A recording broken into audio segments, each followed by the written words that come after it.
Hello everyone. আজিৰ এই ভিডিঅ'টো দুটা বাঁহগাজৰ ৰেচিপি আপোনালোকৰ আগত একেলগে শেয়াৰ কৰিম। প্ৰথমতে আপোনালোকক দেখুৱাম কিদৰে মই পকা বাঁহগাজ বনাও, যিটো বাঁহগাজৰ ফাৰ্মেন্টেশন পদ্ধতি বুলি কয়।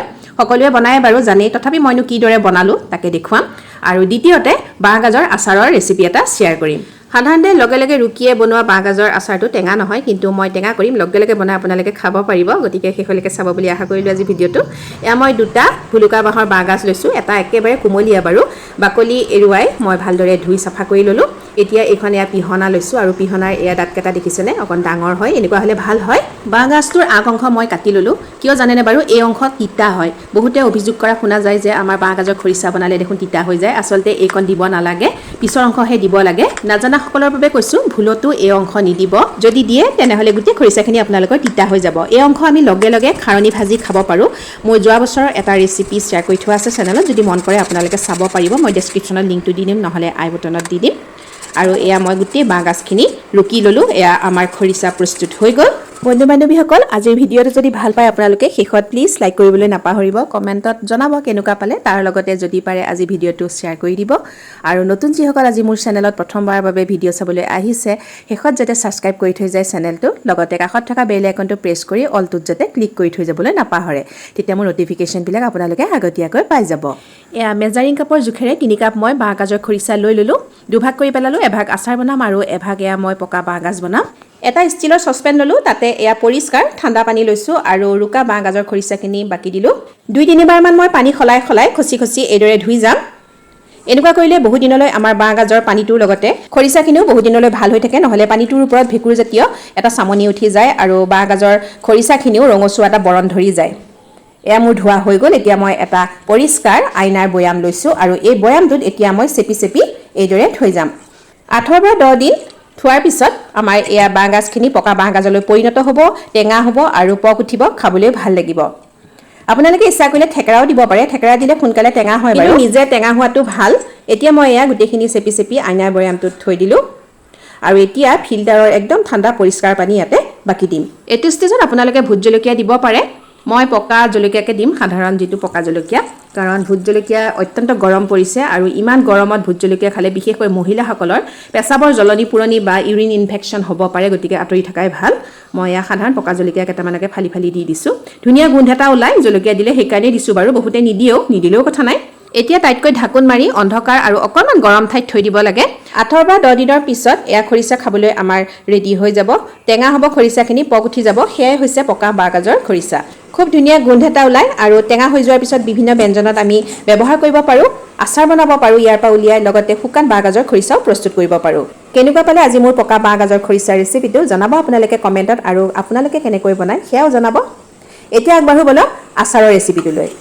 এতিয়া গেছৰ ওপৰত পাতি দিলোঁ এটা চচপেন, আৰু চচপেনটোত পানী দি দিলোঁ। পানীখিনি অকণমান গৰম হৈ উতলি অহাত মই ৰুকি থোৱা এয়া বাঁহগাজৰ খৰিচাখিনি দি দিলোঁ। অলপমান নিমখ, তাৰ লগতে হালধিও অকণমান দি দিছোঁ।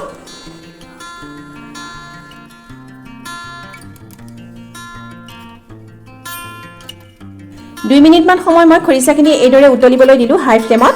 সিজিব দিব নালাগে, মাত্ৰ উতলটো অহাৰ লগে লগে গেছটো অফ কৰি দিলোঁ। আৰু এতিয়া মই এটা ফুটা ষ্টীলৰ খৰাহীত পানীখিনি লগে লগে কাঢ়ি পেলাম, নহ'লে খৰিচাখিনি সিজি যাব আৰু তেতিয়া আমাৰ আচাৰটো কিন্তু একদম ভাল নহ'ব। পানীখিনি নিগৰি যাবৰ বাবে ফুটা খৰাহীটোত এইদৰে থৈ দিলোঁ। এয়া চাওক, এডাল হৈছে খৰিচাটো। এতিয়া মই অলপ সময় ৰ'দত বহলকৈ মেলি শুকাবলৈ দিম। হালধি মই নাসানো, যিহেতু সিজাওঁতে অলপমান মই হালধি দিছিলোঁৱে। পানীখিনি নিগৰি ওলাই যোৱাৰ পিছত মই ষ্টীলৰ থাল এখনত এয়া খৰিচাখিনি বহলকৈ মেলি দিলোঁ। আজি দেখিছে ৰ'দটো খুবেই কাঢ়া, গতিকে খৰিচাখিনি শুকাবলৈ বেছি দেৰি নালাগিব। 1 ঘণ্টামানৰ ভিতৰতে খুব সুন্দৰকৈ শুকাই যাব। তেতিয়ালৈকে মই মছলাখিনি ৰেডি কৰি লওঁ। গেছৰ ওপৰত পাতি দিলোঁ এটা কেৰাহীটো গৰম হৈ গ'ল। তেতিয়া মই ফ্লেমটো হাইৰ পৰা ল' কৰি ল'লোঁ। সৰু চামুচখনৰ জোখেৰে ইয়াতে দি দিলোঁ 1 চামুচ পাণ মছলা। সৰু চামুচখনৰ জোখেৰে 2 চামুচ দি দিছোঁ এয়া গোটা জিৰা। সেইখন চামুচৰ জোখেৰে 1 চামুচ দিছোঁ এয়া গোটা ধনিয়া। আধা চামুচ পাঁচফোৰণ দিলোঁ সেই একে চামুচখনৰ জোখেৰে, আৰু 4টামান শুকান জলকীয়া দিছোঁ এয়া। আৰু লগতে এয়া 5-6টামান দি দিছোঁ জাব্ৰাংটো আপোনালোকে নিশ্চয় চিনি পায়েই চাগে। ইয়াৰ সলনি আপোনালোকে জালুকো দিব পাৰে। জালুক যিহেতু মোৰ নাছিলে, সেইবাবে জাব্ৰাঙকে দি দিছোঁ। জাব্ৰাং দিলে খুব সুন্দৰ এটা গোন্ধ আহে আৰু লগতে টেষ্টটো বহুত ধুনীয়া হয় আচাৰৰ। মছলাখিনি মাত্ৰ গৰমহে কৰিব লাগে। সেমেকা ভাৱটো আঁতৰ হ'লে মই এয়া গেছটো অফ কৰি দিলোঁ আৰু লগে লগে মই বেলেগ এখন থালত মছলাখিনি উলিয়াই পেলালোঁ। যিহেতু কেৰাহীটো গৰম হৈ আছে, বেছি দেৰি থৈ দিলে পুৰি আহিব। পুনৰ গেছটো জ্বলাই গেছৰ ওপৰত পাতি দিলোঁ কেৰাহী আৰু 3 চামুচ ডাঙৰ চামুচৰ জোখেৰে দি দিলোঁ বগা সৰিয়হ।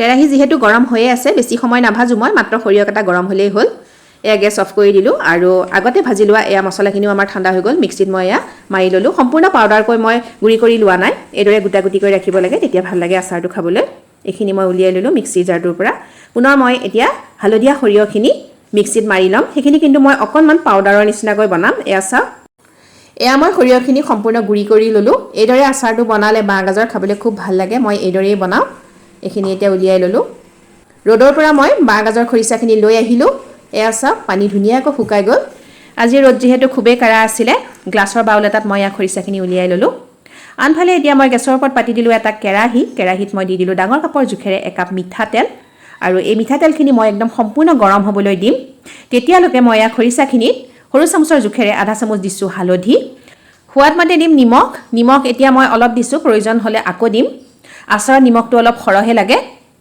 সৰু চামুচখনৰ জোখেৰে এচামুচ দি দিছোঁ Kashmiri red chilli powder Kashmiri red chilli পাউডাৰটোৱে আমাৰ আচাৰৰ কালাৰটো ধুনীয়া কৰিব আৰু এতিয়া মই এয়া শুকান গুড়ি কৰি থোৱা মছলাখিনি তাতে বাকি দিলোঁ মিঠাতেলখিনি সম্পূৰ্ণ গৰম হৈ যোৱাত মই সৰু চামুচৰ জোখেৰে এচামুচ দি দিলোঁ ক'লা জিৰা আৰু আধা চামুচ জোখৰ দি দিলোঁ এয়া পাঁচফোৰণ আচাৰ বনালে গোটা পাঁচফোৰণ কেইটামান তেলত ফুটাই ল'ব লাগে তেতিয়া আচাৰৰ গুণটো খুব ধুনীয়া হয় আৰু কেইটামান পকা জলকীয়া ফালি পেলাই তেলত দি দিছোঁ এইদৰে তেলত ভাজি ল'লে জলকীয়াকেইটা খুব সোনকালে কোমল হয় তাৰ লগতে ভেঁকুৰ ধৰাৰো ভয় নাথাকে এয়া 4টামান ফুটা এৰুৱাই লোৱা নহৰু মই তেলত দি দিলোঁ বাঁহগাজৰ আচাৰত নহৰু দিবই লাগে খাবলৈ সোৱাদ লগাটো হয়ে তাৰ উপৰিও উপকাৰীও হয় হাই প্ৰেছাৰ লগতে যিসকলৰ এচিডিটি বা গেছৰ সমস্যা আছে তেওঁলোকৰ বাবে বাঁহগাজটো বৰ ভাল নহয় সেই নহৰু দি যদি বনোৱা হয় তেনেহ'লে একো অপকাৰ নকৰে তেলখিনি মই ঠাণ্ডা হ'বলৈ দিলোঁ আৰু ঠাণ্ডা হোৱাৰ পিছত এতিয়া মই এয়া বাঁহগাজৰ খৰিচাখিনিত বাকি দিলোঁ মেজাৰিং কাপটোৰ জোখেৰে পুনৰ এয়া কেঁচা মিঠাতেল একাপ আকৌ দি দিলোঁ যিকোনো আচাৰ বনালে কেঁচা মিঠাতেল অলপ পিছত দিবই লাগে তেল অলপ সৰহকৈ দিব লাগে তেতিয়া আচাৰত ভেঁকুৰ ধৰাৰ সম্ভাৱনাটো কম হয়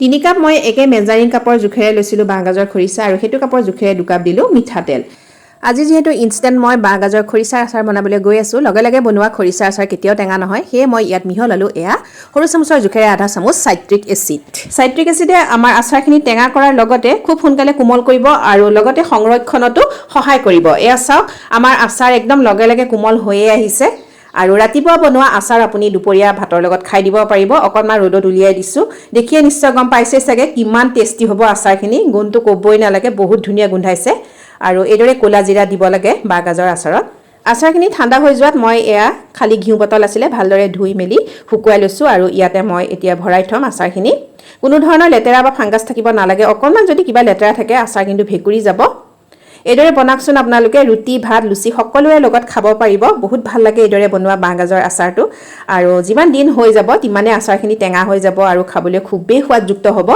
বনাওক আপোনালোকে শেষলৈকে চালে ভিডিঅ'টো তাৰ বাবে অশেষ ধন্যবাদ পুনৰ আহিম আপোনালোকৰ মাজলৈ গতিকে চাই থাকিবলৈ নাপাহৰিব মোৰ চেনেলটো সকলো ভালে থাকক সুস্থ থাকক